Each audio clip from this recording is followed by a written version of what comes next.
What happened to cars that stood the test of time? The kind you could hear coming down the street long before you saw them. The ones you could fix in your own driveway with a wrench, a socket set, and a weekend of patience. Cars that didn't just move people, they meant something. Today, we lease vehicles for 3 years, trade them in, and never think twice. But the cars our parents and grandparents drove lasted decades. Some still run today. So, what changed? Why did old cars last forever, and why don't they anymore?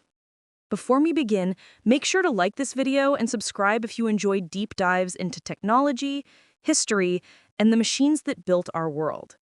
Tell me in the comments where you're watching from and what old car you still remember from your childhood. The era of machines that endured. There was a time when cars were built with one idea in mind: make it last. From the 1950s through the 1980s, automakers took pride in durability. Steel frames, mechanical simplicity, and engines that could run 500,000 miles if you cared for them. They weren't perfect. They rusted. They leaked oil. They broke down occasionally. But they could always be fixed. That's the first key difference. Cars back then were repairable. Under the hood, you didn't find plastic covers and sensors.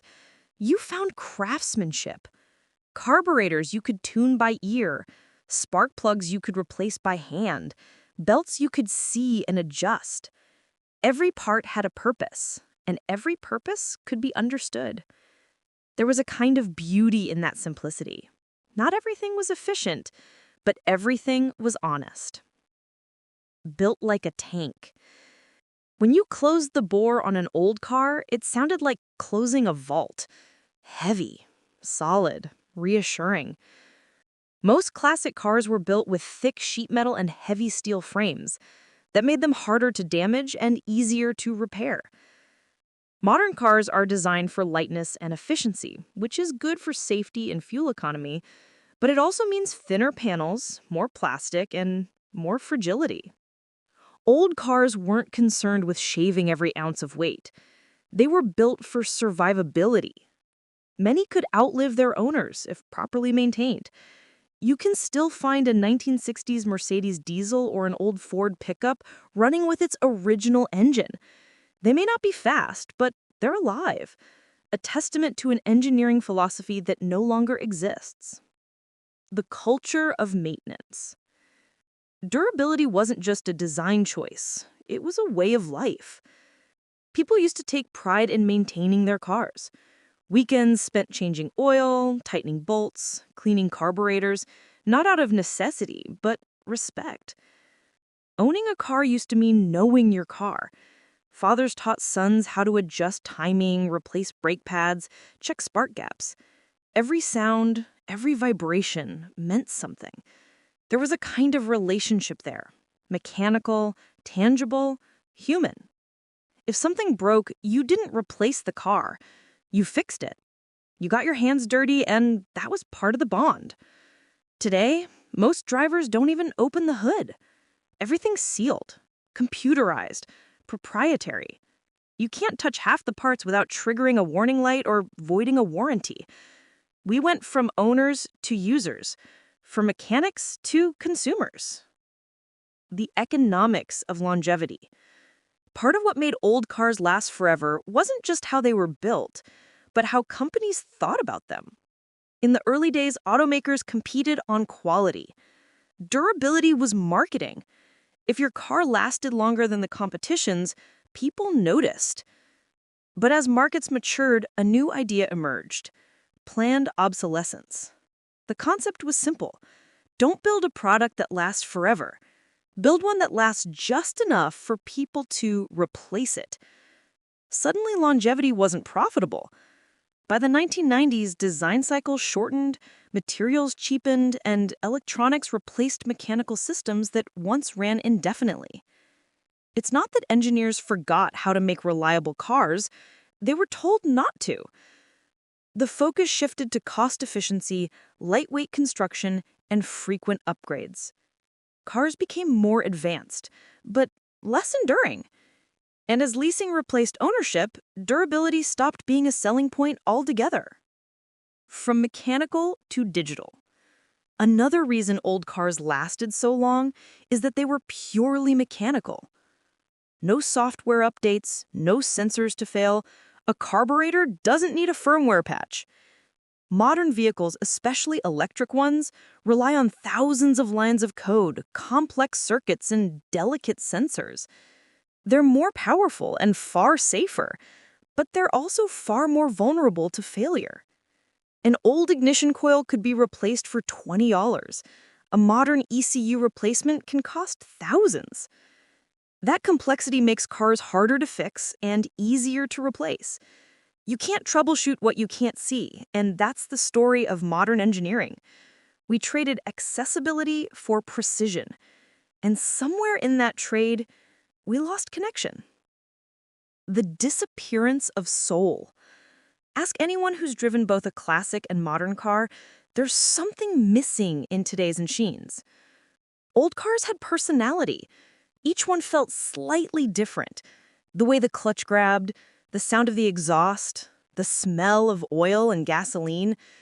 You could feel the road, the gears, the engine breathing. Modern cars are silent and smooth. They isolate you. No vibration, no feedback, no imperfections. They're objectively better in every measurable way. But that perfection comes at a cost. Because the little imperfections, the quirks and flaws, were what made old cars alive. They had voices, they had moods, they had character. And that's something you can't simulate with software. Designed for generations. In the past, a car was an heirloom, something to pass down. It was common for a vehicle to stay in one family for decades.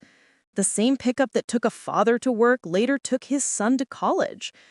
Cars were built not just to survive, but to outlive. Contrast that with today, where many cars are leased for 2 or 3 years and replaced before the warranty expires. Even if the materials could last, the business model won't allow it. Software expires. Components become obsolete. Eventually, your perfectly functional car can't connect to the manufacturer's system, and that's the end. A mechanical car could run as long as you had tools. A digital car can only run as long as the company lets it. That's the quiet truth of progress. We gained capability, but lost independence. The beauty of simplicity.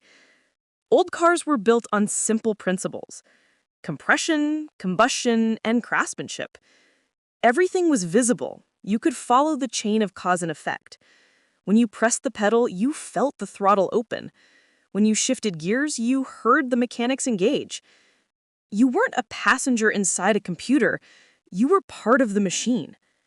And that mechanical transparency created trust. You knew how it worked, and that meant you could rely on it. When engineering meant pride. In the post-war decades, being an engineer or an automaker meant something sacred. Factories were filled with people who took pride in what they made. Every bolt, every weld, every panel carried intention. Even the design choices had heart. Chrome that gleamed in the sun, dashboards made of real materials, steering wheels that wore with time. Cars were works of art and engineering combined. That's why people still restore them today, because they weren't just transportation. They were expressions of human ability and beauty in motion. Why modern cars won't become classics? It's hard to imagine a modern car becoming a beloved classic. Not because they're bad, they're simply too sterile. A classic car is rebuildable. Every part can be replaced, every wire traced. A modern one is dependent on proprietary systems, software locks, and sealed batteries. Even with perfect maintenance, a future mechanic might not be able to access the data to fix it. The beauty of old cars was permanence. They could disappear into a barn for 50 years, be pulled out, cleaned up, and roar back to life. Try that with a Tesla in 2075. That's the difference between a machine you understand and a product you rent from progress. Nostalgia as a kind of wisdom. When people romanticize old cars, it's not just about engines or aesthetics. It's about something deeper. A longing for a time when technology felt human, when you could look at a machine and understand it, when reliability wasn't a feature, it was an expectation. That nostalgia isn't resistance to progress. It's a reminder that progress should mean more than just new.